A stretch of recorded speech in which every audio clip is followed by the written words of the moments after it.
ասում են պատմությունը պետք է գրվի օբյեկտիվորեն։ Դե եթե ի վիճակի եք, դուք Ալիևին համոզեք, որ ինքը պատմությունը օբյեկտիվորեն գրի,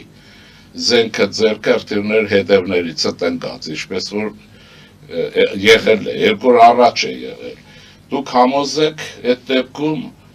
Ռուսաստանի գիտությունների ակադեմիայի հումանիտար բաժանմունքին, որ պատմություն օբյեկտիվորեն գրի, ձեզ էլ չպարտադրի արտագրել, կաշառքի մեջ թաղվել եւ իրենց